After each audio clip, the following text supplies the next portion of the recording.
Muli po nating ibabalik ang ating nakasanayan o ang ating ginagawang pangangaral at pag-aaral ng salita ng Diyos tuwing dumarating ang umaga. At ito ay ang ating serye ng Aklat ng Awit or the Book of Psalms. At sinasabi natin na itong aklat na ito ang siyang paboritong basahin ng mga tao, mananampalataya man o hindi, ay ito ang kanilang binabasa dahil ito ay nagtuturo sa atin kung paano tayo lumapit manalangin sa Diyos, kung paano tayo umawit sa Diyos. At makikita natin kapag binabasa natin ang aklat ng awit, ay naroon ang damdamin, ang totoong damdamin ng may akda, no, ng bawat kabanata. Nandoon ang kanyang tinatawag na panaghoy. Makikita ninyo na siya ay dumadaing sa Diyos, nagrireklamo sa Diyos, at sinasabi niya ang mga napapansin niya sa kapaligiran at kung bakit nangyayari ang mga bagay na ito. Ngunit ang isang punong-puno ng laman ang aklat ng awit ay ang hindi lamang awit, dahil nga ito ay awit, ito ay inaawit, kundi ito ay punong-puno ng pagbibigay ng papuri sa Diyos. Kung kaya't marahil, ito ang isang bahagi ng Biblia na paboritong basahin ng mga tao kapag sila ay humawak ng Biblia. At pangalawa, napakadaling tignan. Hawakan nyo at pagdating sa kalahati ng Biblia, nandun ang aklat ng awit. At tayo ay matuturuan ito. Ngayon, ang ating pag-aaral ay nasa awit 108. Ang ibig sabihin ay meron na tayong pag-aaral na dumaan ng 107 chapters. At kung kailan ito nagsimula, kung matatandaan ko pa, ito ay nagsimula ng 3 taon nang nakaraan, ng Psalm chapter 1. Kung sariwa pa ang aking memorya, ay sinimulan ko ito noong pandemic. Noong wala pang ganitong klaseng pagtitipon at online pa lamang ay nagsimula na ako na magturo ng aklat ng awit. At sa biyaya at sa kalooban ng Diyos, tayo ay kanyang inakay at ngayon ay tayo ay nasa 108 ng aklat ng awit. Nais kong basahin sa ating kalagitnaan ang awit 108. Pakinggan ninyo ang salita ng Diyos. Ang aking puso ay tapat, O Diyos. Ako'y aawit, ako'y aawit ng mga papuri ng aking kaluwalhatian. Kayo'y gumising, alpa at lira, aking gigisingin ng madaling araw. Ako'y magpapasalamat sa iyo, O Panginoon, sa gitna ng mga bayan. Ako'y aawit ng mga papuri sa iyo, sa gitna ng mga bansa, sapagkat ang iyong tapat na pag-ibig ay dakila sa itaas ng mga langit, ang iyong katotohanan ay umaabot sa mga ulap. Dakilain ka, O Diyos, sa itaas ng mga langit. Ang iyo nawang kaluwalhatian ay maging sa ibabaw ng buong lupa, upang mailigtas ang minamahal mo. Tulungan mo ang iyong kanang kamay, at sagutin mo ako. Ang Diyos ay nagsalita sa kanyang sanktuaryo. Ang Shechem ay hahatiin ko, at ang libis ng Sukot ay susukatin ko. Ang Gilead ay akin, ang Manases ay akin, ang Ephraim ay helmet ng ulo ko, ang Huday aking setro, ang Moab ay aking hugasan. Sa Edom ay ihahagis ko ang aking sandalyas. Sa ibabaw ng Filistia ay sisigaw ako ng malakas. Sinong magdadala sa akin sa lungsod na may kuta? Sino maghahatid sa akin sa Edom? Hindi ba itinakwil mo na kami, O Diyos? At hindi ka ba hahayong kasama na aming mga hukbo, O Diyos? Nang tulong laban sa kaaway, kami ay pagkalooban mo, sapagkat walang kabuluhan ang tulong ng tao. Kasama ng Diyos ay gagawa kaming may katapangan. Siya ang yayapak sa aming mga kalaban. Pagpalain nawa tayo sa pagbabasa o pakikinig ng salita ng Diyos ng kabanatang ito ng 108 o 108 ng Aklat ng Awit. Kung wala tayong tinatawag na historical background o pagkaunawa, ang sasabihin natin, ano ang tinutukoy nito? Mataas yung aking treble, ito yun. Yan. Ang mababasa lamang natin dito ay ang nakalagay na awit ni David. Ngunit, paano natin mauunawaan ito sa ating kapanahunan? Ito ang isang mahalaga sa ating pag-aaral ng salita ng Diyos. Lalo na kapag tayo ay nagbabasa ng matandang tipan. Ang tanong ay, ano ang makukuha ko sa ating binasa? Kasi kung walang ganun, kaya marahil lang isang dahilan kung bakit walang gana at walang sigla ang mga tao na magbasa ng Biblia ay parang pag binasa nila, ay paano ko ito maikakabit o mai-apply sa buhay ko? Lalo na kung napakalayong ilang libong taon ang pagitan ng ating binabasa. Bakit pa natin kailangan basahin kung wala namang koneksyon ito sa ating buhay ngayon? At ito ang dapat na mayroong saloobin o isipan ng isang nagbabasa. Matapos siya magbasa ng Biblia, ay pagkatapos ay magkaroon siya ng pagbubulay-bulay at tanungin niya ang kanyang sarili, ano ang makukuha ko aral o turo para sa aking buhay ngayon? At kadalasan kapag tayo ay nasa ganitong kabanata, ay masasabi natin, ano ang ibig sabihin nitong mga nabanggit na Shechem, Sukot, Gilead, Manases, Ephraim, Moab, Edom, Philistia, ano ang aplikasyon nito sa aking buhay? Unang-una, ay kung babalikan natin yung awit 107, meron tayo makikita ritong sinasabing ika-5 aklat. Ang awit ay binubuo ng 150 chapters. 150 kabanata. At ito ay hinati-hati. Meron silang division o klasifikasyon. At yung 107 na chapter, awit 107, ay inilagay ito sa ika-5 aklat. Ngayon, ang tanong, sino ang naglagay nitong division na ito? Merong compiler.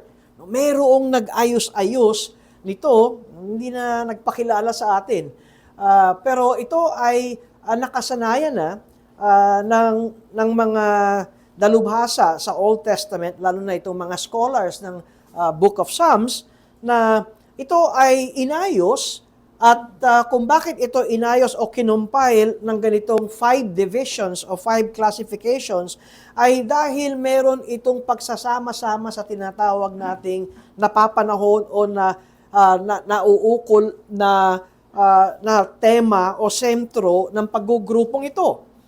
Kaya tinitingnan din natin para tayo ay maunawaan anong klasifikasyon ba o saang division ba ang pinag-aaralan natin. Ngayon ay nasa awit 108 at ito ay nasa ilalim ng Book 5 o ito yung ikahuling klasifikasyon ng Aklat ng Awit at simula 107 hanggang sa 150, yan ang tinatawag nating Book 5 o ika-5 klasifikasyon.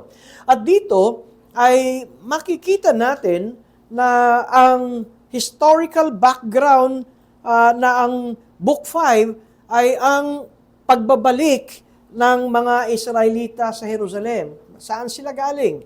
Sa kasaysayan ng Israel, sa katigasan ng kanilang ulo, sa pasaway na pamumuhay nila, kahit nandun na mga propeta ng Diyos, ay patuloy pa rin silang namumuhay sa kanilang sarili. Yung bang sila ang nagdidikta at sila ang nagsasabi kung ano ang gagawin nilang hakbang at desisyon sa buhay nila. Nakalimutan nila ang kasaysayan kung paano sila nagsimula.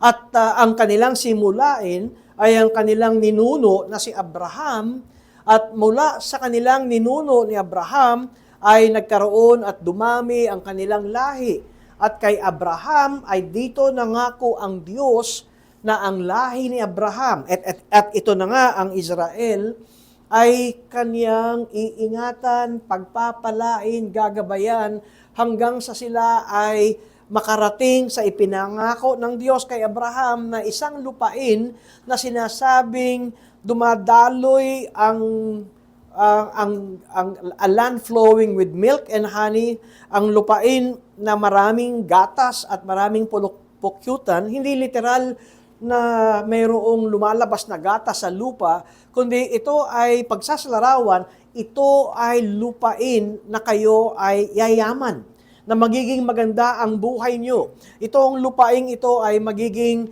pagpapala sa inyo. Itong pinangako ng Diyos kay Abraham at sa kanyang mga salinlahi.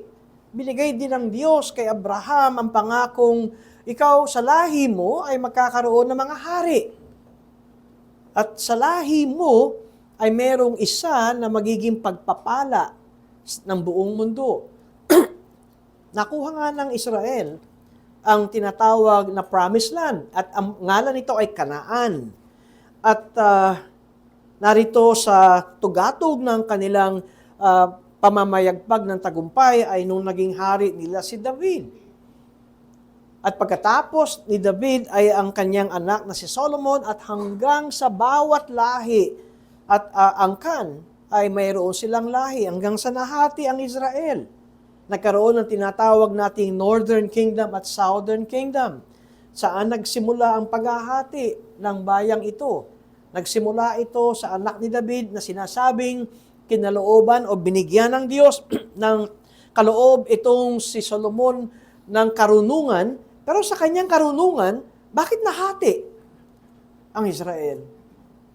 At dito ay makikita natin dahil sa hindi pagsunod sa kalooban ng Diyos. Kapag inuuna natin ang ating sarili at hindi natin sinasangguni ang Diyos o ang kanyang salita, kadalasan ito ay patungo sa kapahamakan o sa mga bagay na makapagbibigay ng kalungkutan, kalaunan. Maaaring sa una, sasaya ka. Maaaring sa una ay sabi mo, sarap ng pakiramdam. Pero panandalian lang yan. Dahil ang tunay na makapagbibigay ng kapayapaan at tunay na masasabi nating kagalakan at sarap ng pakiramdam sa panloob. Kadalasan kasi ang binabanggit na pakiramdam ay yung ating nararamdaman sa damdamin, yung 5 senses.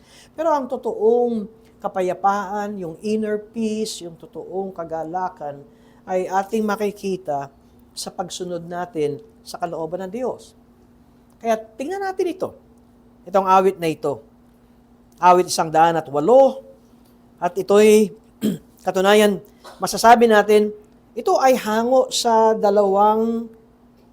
kabanata ng Aklat ng Awit. Una sa Psalm chapter 57, simula sa talatang 7 hanggang talatang 11, at kung kaya niyong silipin at saglitin natin, dito sa Psalm chapter 57 na ito ay isa ring masasabi natin na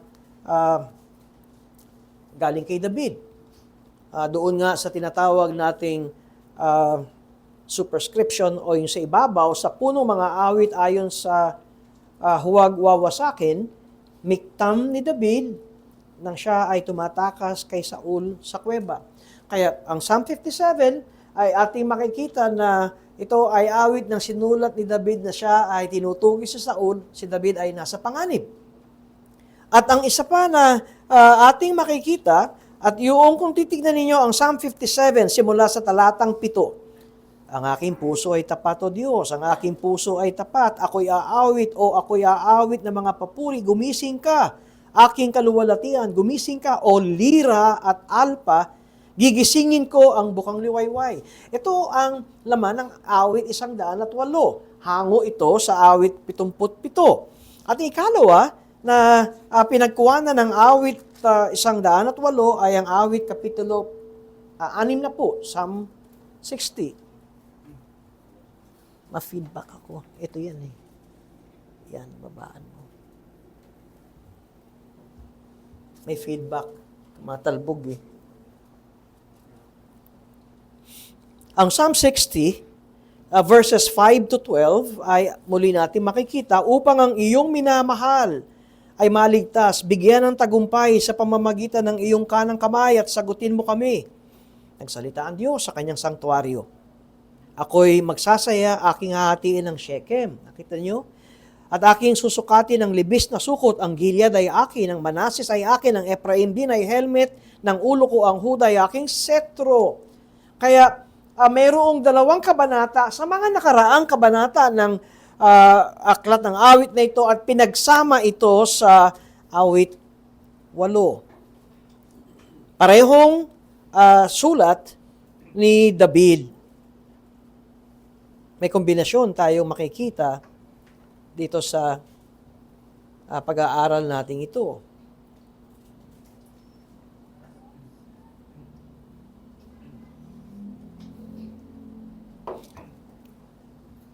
Una,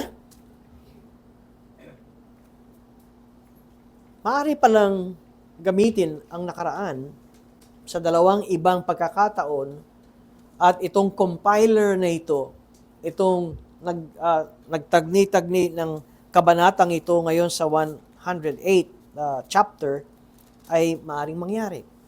At kanyang pinagsama ang 2 ito at nakalagay sa ibabaw awit ni David. Totoo naman, dahil ito ay binubuo ng Psalm 57 at Psalm 60 at ito ay parehong galing kay David.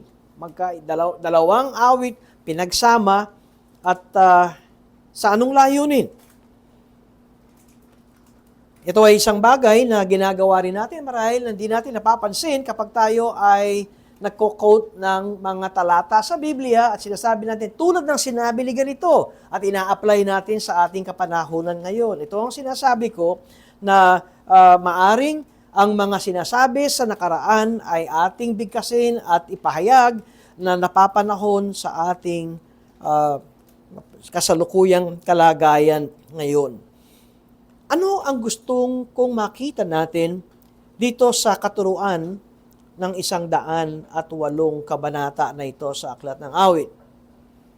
Ang mga awit na ito, itong may katha na ito, itong pinagsama niya ang 2 kabanata ni David ay nagpapaalala na huwag tayong magkaroon ng mababang pagkakilala sa Diyos. Dahil kuminsan ay mainit tayo sa Diyos kung nararanasan natin ang kanyang mga blessings. Pagka wala na yung pagpapala ng Diyos, at kapag para bang hindi mo na nararamdaman ang Diyos, may ganun eh. Alam niyo, may ganun ang karanasan ng tao. Lalo na kung ikaw ay kabago-bago pa lamang sa mga ganitong gawain. Hindi ko alam kung makaka-relate kayo kung kayo ay bagong-bago pa lamang born again, kung maaari nga, ayaw niya na mag-uwian eh. Diba, ayaw niya na maghiwalayan eh. Pero katagalan at kapag maraming problema, ikaw pa yung naunang lumalabas sa pintuan eh.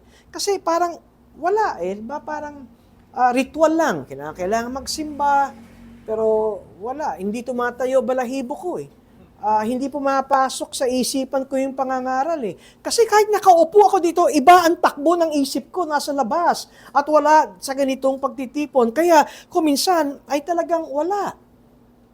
At sa katagalan natin na bilang isang anak ng Diyos o mga mananampalataya o sa ganitong klaseng pagtitipon, halimbawa, 5 taon na kayo. At nung una ay ibang-iba, ngayon ay ganito na lamang balagi. Makaka-relate kayo dyan kasi palagay ko ay pumasok sa inyong isipan yan. Ganun na lang balagi. Opening prayer. Pag narinig nyo ang tunog ng organ, huwag na kayong gumalaw. Di ba yan? Mupo na lang kayo. At pagkatapos ay makikita nyo, ganun lang balagi. Kada linggo, kada araw ng Panginoon. Alam niyo, ito ang naranasan ng mga Israelita na nung si David ang kanilang hari, ay talagang ang saya nila at talagang iba kami. Nung panahon ni David, sila ay tinatawag sa panahon natin ngayon, sila yung mga first world. Sila yung kinakatakutan. Sila yung mga mamamayan na ayaw mo yang awayin. Dahil ang kanilang hari ay talagang magaling mayaman sila, hindi natin sila kayang talunin kung tayo'y makikipagdigma. Ngunit nung nawala na si David, nung nawala na si Solomon, at nang ang mga hari ay naging mahina na lang sila, at nung sila ay naging bihag ng Babylonia, 70 taon na sila ay nasa malayong lugar at bihag ng Babylonia. Ngayon, itong mga bagong lahi na ito, itong henerasyong ito, wala na yung mga lahi ng panahon ni David, ay ganito na lang ba talaga ang buhay natin? Ganito na lang ba na talagang tayo ay parang ang tingin sa atin, hindi tao? Tayo'y bihag at mahirap. Ang turo, ang itinuturo sa atin ng kabanatang ito, ay huwag nating sabihin at huwag nating kalimutan ng Diyos sa panahon nang tayo ay bagsak.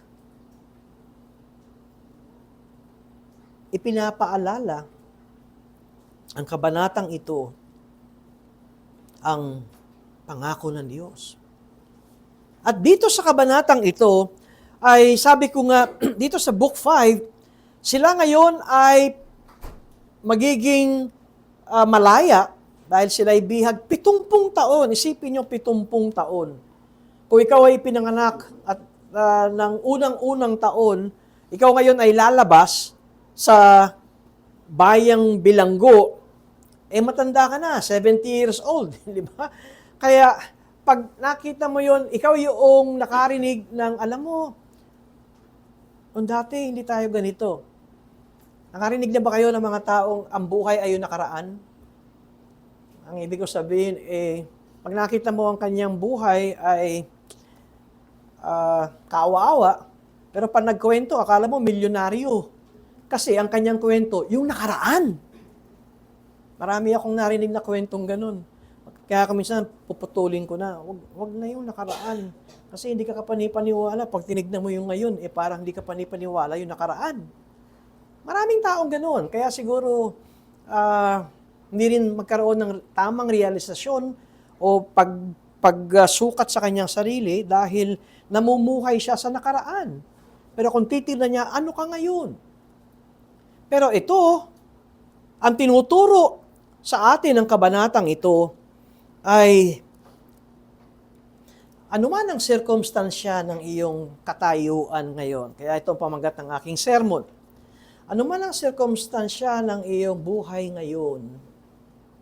At kung minsan ang sinasabi mo, minsan nasa ibabaw, dati ako ay nasa ibabaw, ngayon ako ay nasa ilalim.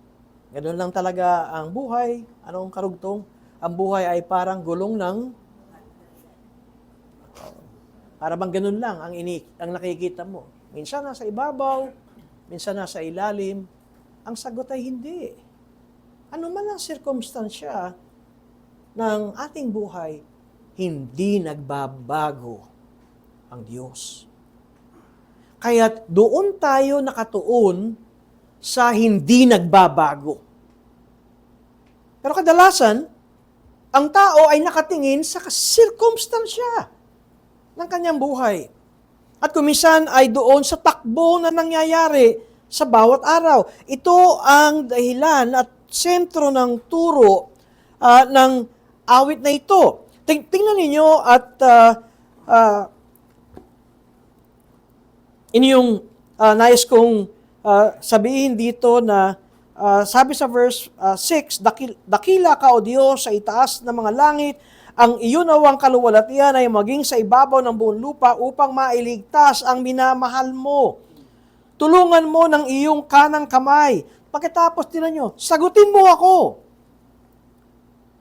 Meron silang tanong, at ang tanong na ito ay, ang kanilang dalangin ay iligtas sila ng Diyos. Alam niyo, kapag binabasa natin sa Matandang Tipan, ang salitang iligtas, hindi ito katulad ng ating pinag-uusapan. Tayo'y niligtas mula sa kasalanan, niligtas tayo sa ating kaluluwa. Sa kaisipan ng mga Israelita, kapag sila'y dumadaing iligtas mo kami, huwag mo na kaming gawing kawawa.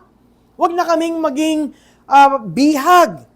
At huwag kaming apak-apakan ng mga bansang nasa kapaligiran namin, huwag kaming kawawain, huwag kaming maging talunan.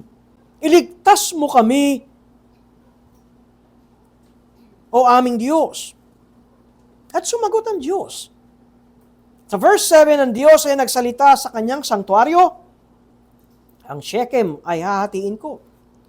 At ang libis na sukat ay susukatin ko, ang Gilead ay akin, ang Manase ay akin, ang Ephraim ay helmet ng ulo ko, ang Huda ay aking sentro, ang Moab ay aking hugasan, ang sa Edom ay ihahagis ko ang aking sandalya sa ibabaw ng Pilistia, ay sisigaw ako ng malakas. Sino magdadala sa akin sa lungsod ng may kuta? Sinong maghahatid sa akin sa Edom? Ang sagot ng Diyos sa kanila, akong may hawak ng bansa. Nabanggit dito ang Shechem, nabanggit dito ang libis ng sukat o sukot. Alam nyo, ito ay geographical location. At ang sabi ng Diyos, ang sabi ni Yahweh sa kanila, kayo'y tumatawag at nanalangin, sagutin mo ako. Ito ang aking sagot. Akin ang lupain. Gano'n mang kalawak yan. Akin ang lupain. Ako ang may-ari niyan. At pagkatapos, nabanggit dito ang Gilead, Manases, Ephraim, Huda. Sino itong mga ito? Ito ang tribo ng Israel. At sinasabi rin ng Diyos, lahat kayo ay akin. At ito ang mga tungkulin ninyo. Ang Ephraim ay helmet ng ulo ko. Ang ipinapakita rito ay helmet, kaya ito ay pakikipagdigma. At pagkatapos, ang Huda ay aking setro. Ang setro ay ang parang tungkod ng hari. Scepter sa English. Kaya makikita ninyo, si David ay galing sa lahi ni Huda. Kaya si David at ang lahat ng kanyang mga anak ang mga naging hari. Si Jesus ay galing sa lahi ni David. At si David ay galing sa lahi ni Huda. At ang kalooban ng Diyos at ang kapangyarihan ng Diyos at ayon sa plano ng Diyos, ang setro, ang paghahari ay ibinigay ko sa lahing ito. Alam niyo kung kailan ibinigay ng Diyos ang pangakong ito? Nung sila ay pabalik sa Jerusalem, matapos na sila ay makatikim ng pagkabihag ng pagkahabang taon. Meron ng ilang daan na taon. At ang sinasabi ng Diyos, hindi nagbabago, ako pa rin ang may-ari ng buong mundo. At ang plano ko ay sa Huda ay narito ang aking kapangyarihan. Ito ang sagot ng Diyos. Meron ba tayong pananaw na ganito, mga kapatid, habang tayo ay nabubuhay sa mundong ito? O ang ating nagiging sukatan ng buhay natin ay yung nangyayari sa ating kapanahunan. At ito ang itinuturo sa atin ng awit na ito. Gaano man kahaba ang dumaan na panahon at taon, libo-libo mang panahon, hindi nagbabago ang Diyos. Ang pangako ng Diyos ay talagang maari nating mapanghawakan. Ang dali kasi nating bumaliktad. Kapag pangit na nangyayari sa buhay natin, ay doon na tayo sa praktikal. Doon na tayo sa mga bagay na praktikal. Alam niyo nga minsan sasabi praktikal, pero ang ibig sabihin, doon na tayo sa mga solusyon na kasalanan.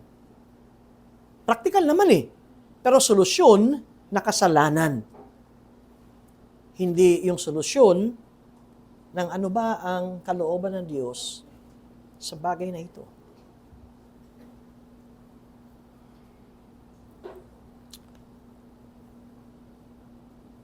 Sa verse 11, hindi ba't itinakwil mo na kami, O Diyos? At hindi ka ba hahayong kasama ng aming mga hukbo, O Diyos?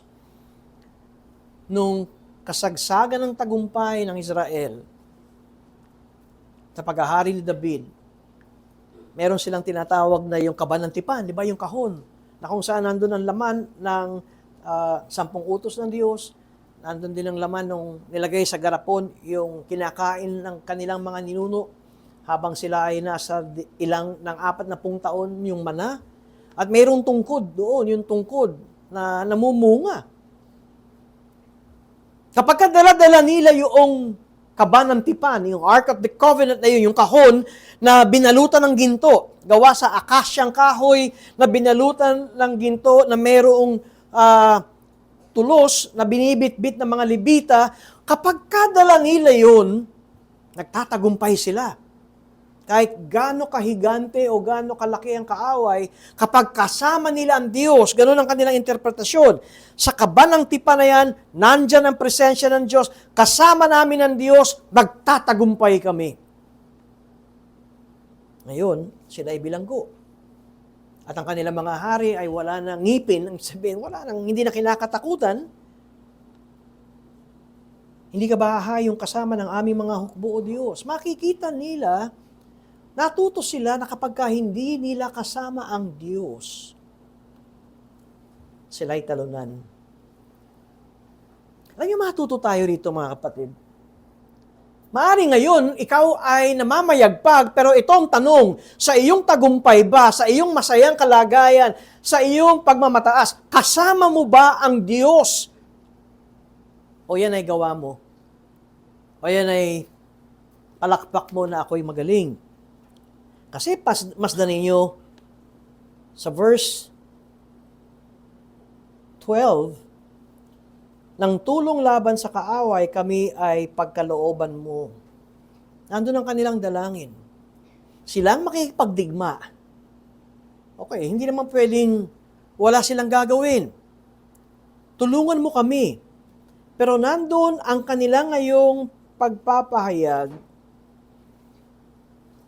tulungan mo kami laban sa aming kaaway. Kami ay pagkalooban mo, sapagkat walang kabuluhan ang tulong ng tao. Natuto na sila. Sila ay lumalapit sa mga bansa, sa mga hari, na pwedeng tapatan yung kanilang mga kaaway, pero natatalo pa rin sila. Bakit? Hindi nila kasama ang Diyos. Sa mga desisyon natin, sa mga plano natin sa buhay, ito ang isang hindi dapat mawala sa isipan natin. Kasama ko ba ang Diyos sa planong ito?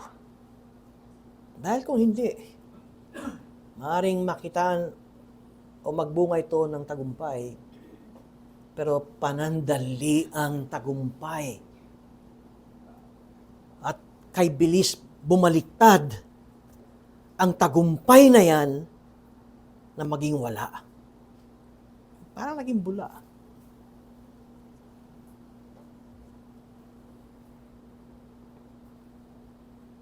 Ngunit sa verse 13, kasama ng Diyos ay gagawa kaming may katapangan.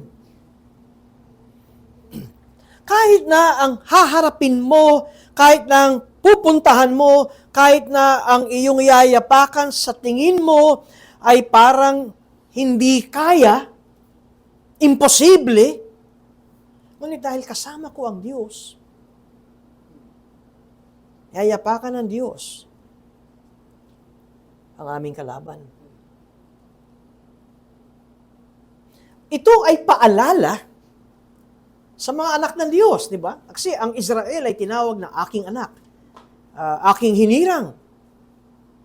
Kuminsan, kailangan talagang mauntog ka bago ka magising. Di ba kasabihan? A school of hard knocks. Natuto ako dahil sa aking katigasan ng ulo. At salamat. Kahit matigas ang ating ulo, meron tayong Diyos na hindi tayo lulubayan.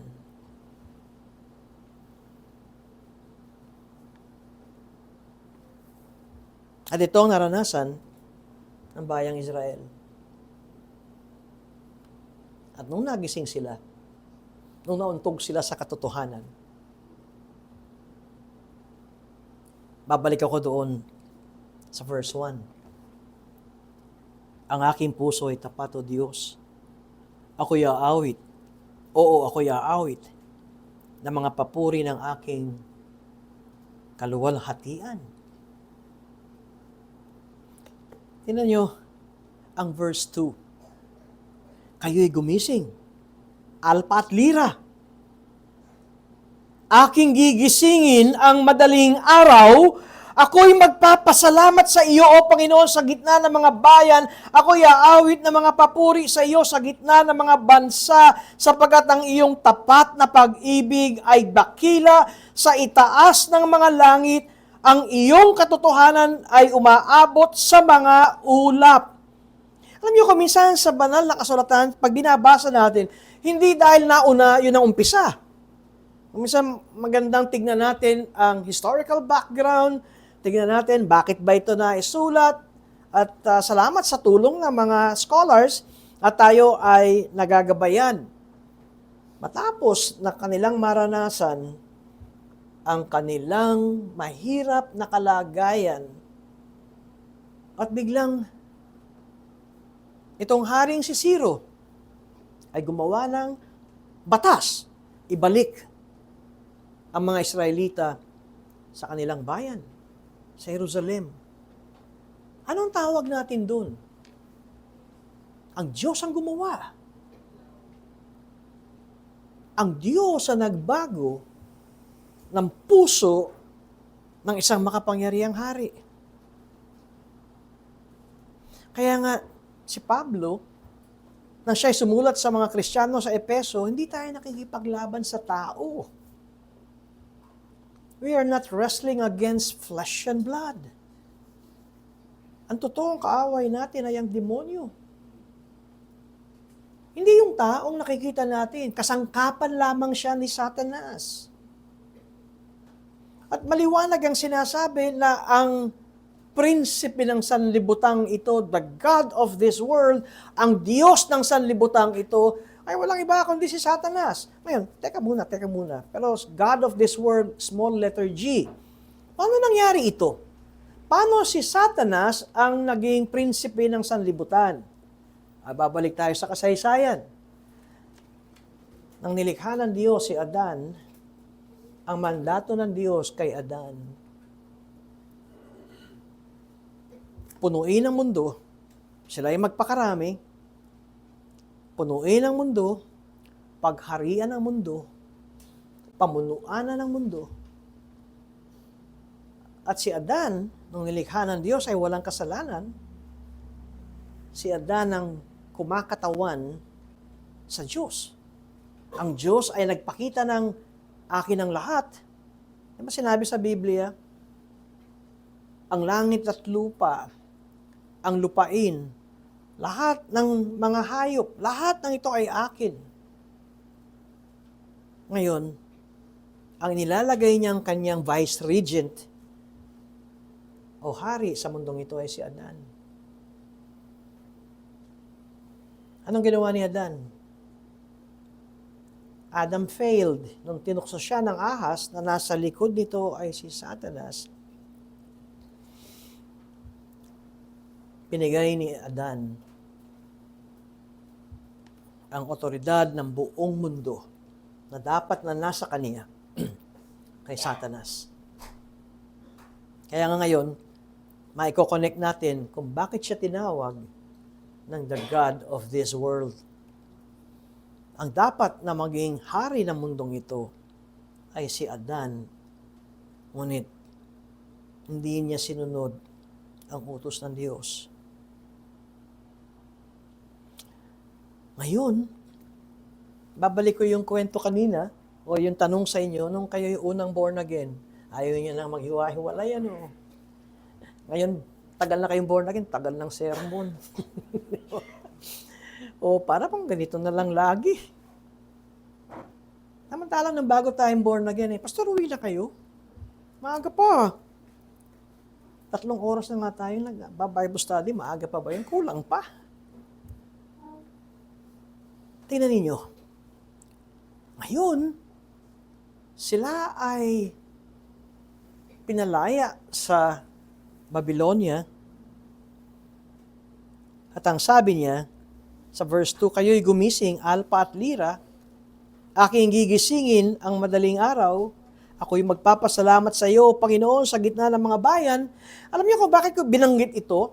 Dahil nung sila ay bihag sa Babylonia, sinabit na nila ang Alpha at Lyra. Ang ibig sabihin ay wala ng praise and worship sa Babylonia dahil ang iniisip nila, bihag kami, wala ang Diyos.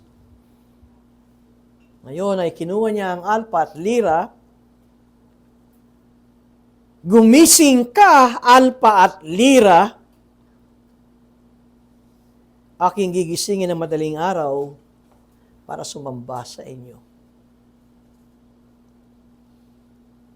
Alam nyo, kung merong tinatamad at ang daming dahilan para huwag kayong sumamba sa Diyos ng araw ng Panginoon, masalamat kayo sa mga magulang nyo kung talagang mabigat ang sabi niyang hindi. Kinakailangan na tayo'y sumamba sa Diyos. Dahil may kailangan ka sa kanyang pera, sige na nga po. Pagbibigyan. Kung minsan ng mga magulang, sabi ko nga, ang laging merong deal, may exchange deal. Pagbigyan niyo ako. Pagbibigyan ko kayo. Pero pagtapos ng worship, hindi talaga ito bukal sa puso ng pagsamba sa Diyos. Pero dito, ay kitang-kita natin ang pagkakaiba. Abay, madaling araw pa lamang naghahanda na. Madaling araw pa lamang ay gayak na siya at kanyang ipapahayag, siya'y aawit ng mga bagay na papuri ng kaluwalhatian sa Diyos. Siya'y magpapasalamat sa Panginoon. At ang kanyang awit ay ito, dakila ka o Diyos sa itaas na mga langit, ang iyon nawang kaluwalhatian ay maging sa ibabaw ng buong lupa. Be exalted, O God, among the heavens. Ito ang awit 108.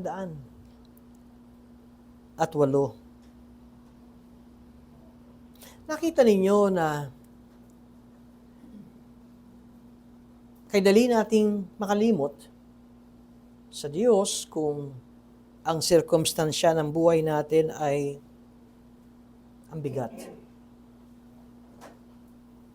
Ngunit, napansin ba ninyo na kapag biglang nagbago ang sirkumstansya ng buhay natin, bigla ka nagkaroon ng material na pagpapala, ay, praise the Lord. Diba? Ang bait mo, Panginoon.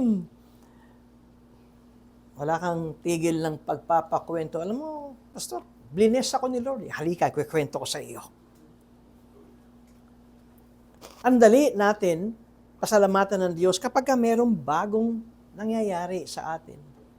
At dito sa awit na ito na sinasabi ko, ang bagong pangyayari sa kanila ay ngayon sila ay hindi na bihag at sila ay makababalik na sa kanilang bayan na Jerusalem. At nawa makita natin sa panahon natin ngayon, kailan ito nangyari. Ako sa tingin ko, yung unang-unang tayo ay binago ng Diyos. Yung ating born again. Yung binago ng Diyos ang ating puso. Yung binago ng Diyos ang ating kaisipan. Mayroong bagong yugto ng ating buhay. At marapat lamang na talagang dakilain natin ang Diyos.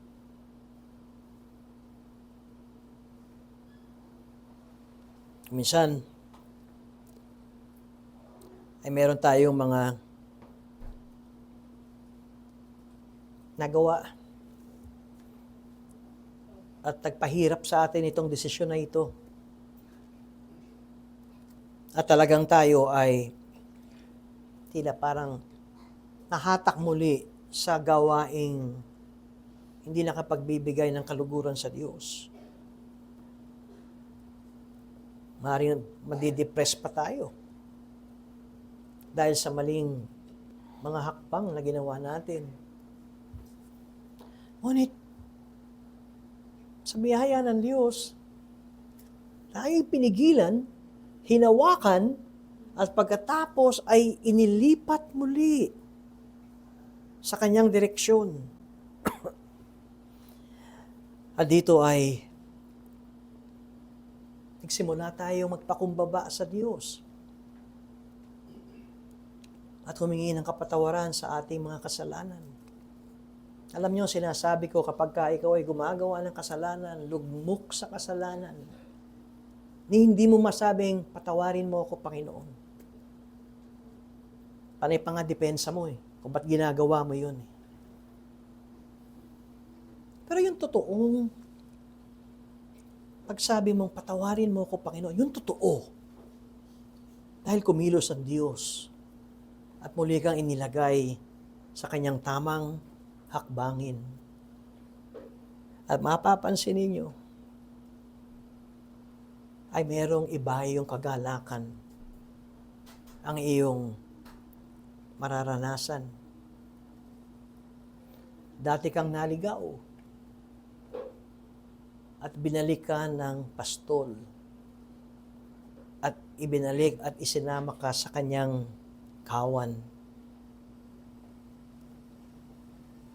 Siguro ito yung mga nawalang matagal sa ating pagtitipon. Yung sa sunod-sunod na pag-absent, sa RGBC siguradong walang kakamusta sa iyo. At ang nababasa ko lagi sa group chat natin, wala ka nitong Lord's Day. Tapos may karugtong, na-miss ka namin. Na-miss ka yan. Ganun. Ano ang nararamdaman mo? Nasasaktan ka ba? Naiinis ka ba? O defensive ka? Pero kung itong dahilan ng iyong hindi pagdalo ay dahil sa desisyon mong gawin ang gusto mo, at unti-unti ay makikita na natin, nakawala na yung dati nating sigla at galak. At kapag tinanong, bakit ba ang tagal mo nang nawala? Ganun na lang kasi ng ganun. Wala nang bago. Ang totoo, yung panlabas ay marahil ganun ang ganun. At katulad dito, 70 taon sila'y bihag, araw at gabi bihag sila. Ano pa bang bago? Kasi ang kanilang tinitignan ay yung sirkumstansya ng kanilang buhay. Pero nung sila'y pinalaya, nagising at nagbigay ng papuri at pasasalamat sa Diyos, kanilang naalala ang pangako ng Diyos ng mahabang panahon na nakaraan. Mga kapatid, darating talaga tayo sa buhay natin na para bang gano'n na lamang ba? Parang pedal ng bisikleta. Alam niyo yun, pedal ka lang ng pedal eh. Ba't di ako umuusad? Kasi naka-stationary bike ka eh.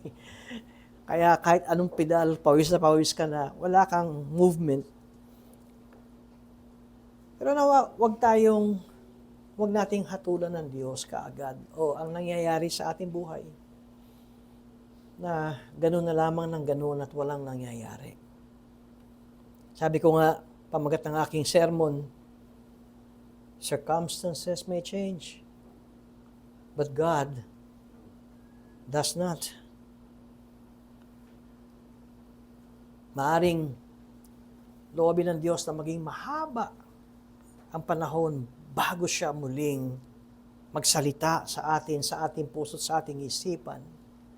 Pero hindi nangangahulugan na nakalimutan tayo ng Diyos. Isang katiyakan na meron tayo kung ikaw ay anak ng Diyos. Ikaw ay nasa pangangalaga ng Diyos na hindi nagbabago. Hindi siya katulad ng magnobyo at magnobya na nagsimulang, I love you. After so many years, pakasal tayo. I love you. After 10 years, I hate you. Ganito ang tao. Ang Diyos ay iba. I love you. At kapag ikaw ay pasaway, I love you still. Pero didisiplinahin kita. Bakit kita didisiplinahin? Kasi mahal kita. At doon lang tayo magigising sa disiplina ng Diyos. Ang disiplina ng Diyos sa Israel ang haba, 70 taon. Ang disiplina ng Diyos sa Israel, pinadaan sila ng matinding taggutom at pinag-iisipan kung kakainin niya ang kanyang sanggol. Kaya wala sila makain.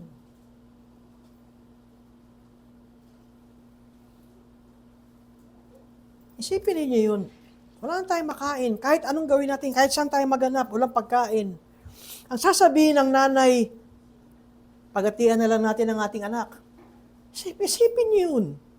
Sino mauna? Anong sabihin natin? Jack and Poy o toss coin? Ito ang disiplina ng Diyos. Salamat at tayo ay nasa ilalim ng bagong tipan at biyaya ng Diyos at ipinapaalala sa atin ang kanyang pag-ibig na walang hanggan at hindi niya tayo pababayaan. Ngunit didisiplinahin kung pasaway. Ngunit ang disiplinang ito ay disiplinang may pagmamahal.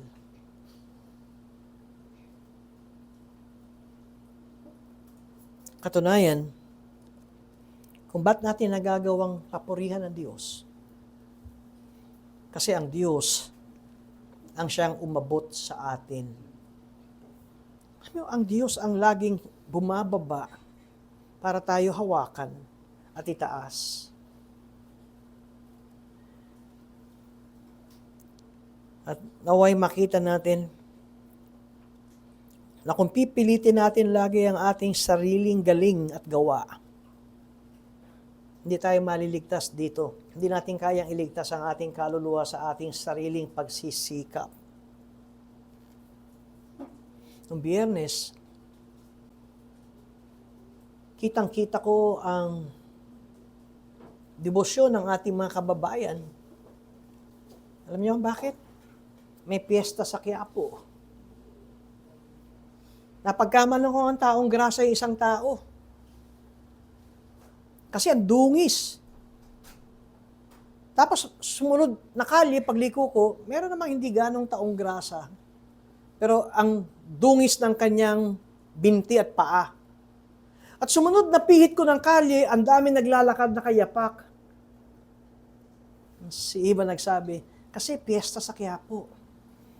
Nakita niyo yung sakripisyo at pagpapakita ng tao sa kanilang debosyon. Ito ang sinasabi ng Aklat ng Awit. Human effort, necessary as it is, does not save us. Only God can save us. Kaya nagsisiksikan, pilit na ipakita doon sa rebulto na kami ay deboto sa iyo. Ilalagay pa namin ang aming buhay para ipakita ang debosyon. Ngunit tignan ninyo ang paulit-ulit na sinasabi ng Biblia. Importante na tayo ay kumilos. Pero pagdating sa kaligtasan, Diyos lang ang makapagliligtas sa atin at sa isang makasalanan.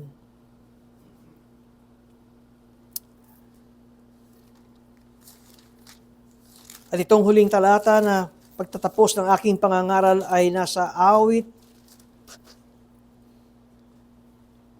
127, Psalm 127.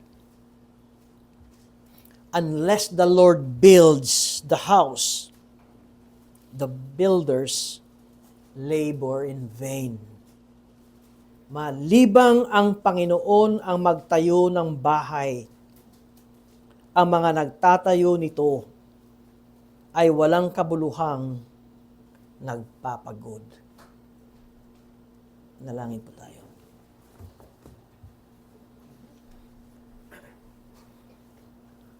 Isang malaking bagay ang kasaysayan sa amin ngayon. Nawa, ang kasaysayan sa amin, Panginoon, ay maging positibong resulta.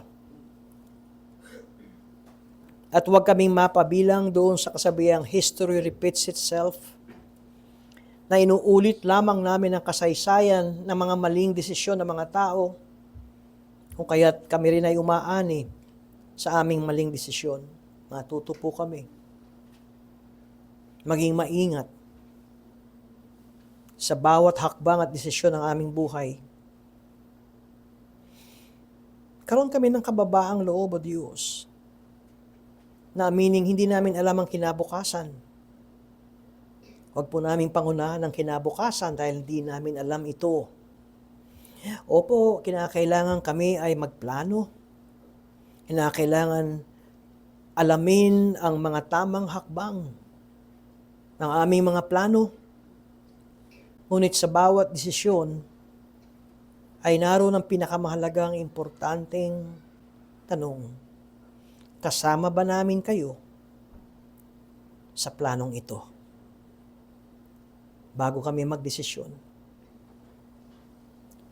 Nawa Diyos, sa pagpasok ng taong 2025,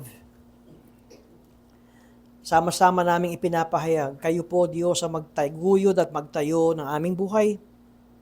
Kayo po Diyos ang manguna at pamunuan ang lokal na iglesyang ito, ang direksyon ng 2025. Kayo, Panginoon, ang aming siyasatin sa mga hakbangin namin ng taong ito. Ayaw namin na kami ay gawa ng gawa, na ang hantong lamang ay kapaguran at walang kapayapaan at kagalakan sa aming puso't isipan. Kayo lamang ang siyang maluwalhati, maparangalan sa lokal na iglesyang ito. Sa ngalan ni Jesus. Amen.